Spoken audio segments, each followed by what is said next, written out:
ঢাকা বিশ্ববিদ্যালয় কেন্দ্রীয় ছাত্র সংসদ ডাকসু নির্বাচনের মনোনয়ন ফরম বিক্রির সপ্তম ও শেষ দিন ছিল সোমবার। এদিন সকাল থেকেই প্রার্থীরা সিনেট ভবনে প্রধান রিটার্নিং কর্মকর্তার কার্যালয় থেকে মনোনয়ন ফরম সংগ্রহ করতে ভিড় করেন।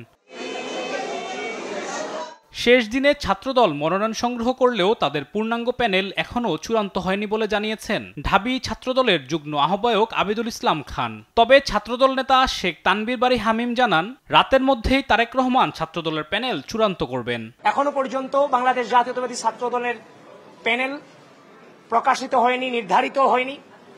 বাংলাদেশ জাতীয়তাবাদী ছাত্রদলের কেন্দ্রীয় নেতৃবৃন্দ এবং বাংলাদেশ জাতীয়তাবাদী ছাত্রদলের সাংগঠনিক অভিভাবক জনাব তারেক রহমানের নির্দেশেই খুব দ্রুতই হয়তো আপনারা সে প্যানেল দেখতে পারবেন। এদিন সকালে পূর্ণাঙ্গ প্যানেল ঘোষণা করে মনোনয়ন ফরম সংগ্রহ করে বাংলাদেশ ইসলামী ছাত্র শিবির। সহসভাপতি পদে আবু সাদিক কায়েম এবং জিএস পদে SM ফরহাদের নাম ঘোষণা করে সংগঠনটি।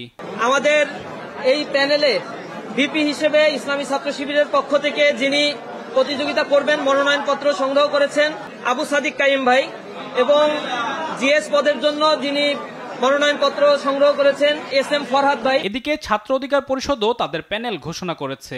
ভিপি পদে বিনিয়ামিন মোল্লা এবং জিএস পদে সাবিনা ইয়াসমিন প্রতিদ্বন্দ্বিতা করবেন বলে জানানো হয়। আমরা মনে করি মানব সম্পদ উন্নয়ন জাতি গঠনের জন্য এই ঢাকা বিশ্ববিদ্যালয়ের শিক্ষার্থীর জন্য ফুল ফ্রি স্কলারশিপ দেওয়া উচিত। সেটার জন্য আমরা কাজ করব। এছাড়া উমামা ফাতেমার নেতৃত্বে একটি পূর্ণাঙ্গ প্যানেল এবং মাহিন সরকারকে ভিপি ও জালাল উদ্দিনকে জিএস করে আরও একটি প্যানেল মনোনয়ন ফরম তুলেছে। আর নির্বাচনে বামপন্থী জোট তাদের প্যানেলের নাম চূড়ান্ত না করলেও তাদের ভিপি প্রার্থী হিসেবে তাসনিম আফরোজ ইমি ও জিএস প্রার্থী মেঘমোল্লার বসুর নাম ঘোষণা করেছে।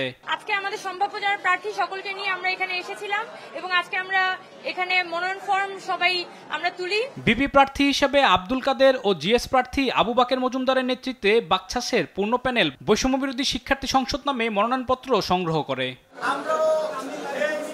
সন্ধ্যায় সংবাদ সম্মেলন করে ছাত্রদল অভিযোগ করে ডাকসুর নির্বাচনে এখনো লেভেল প্লেইং ফিল্ড তৈরি হয়নি। সাধারণ শিক্ষার্থীদের মতকে কেন্দ্র করে একটা সুন্দর স্বাভাবিক সিদ্ধান্তে আসতে পারেনি, কিন্তু আমরা দেখলাম এই ডাকসুকে কেন্দ্র করে এই বিশ্ববিদ্যালয়ের প্রক্টর ইতিমধ্যেই আপনারা জানেন তফসিল ঘোষণার পূর্ববর্তী সময়ে তিনবার, যেটা তার এখতিয়ারে নাই, এই ডাকসু নির্বাচনের তারিখ ঘোষণা করেছিল।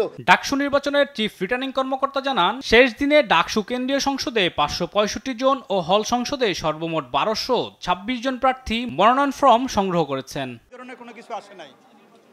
আলিমুজ্জামান সাফওয়ান, দেশ টিভি, ঢাকা। নির্বাচনে আমরা শেষ পর্যন্ত থাকবো, কারণ আমরা বাংলাদেশ জাতীয়তাবাদী ছাত্রদল চাই একটি প্রকৃত ডাকসু নির্বাচন।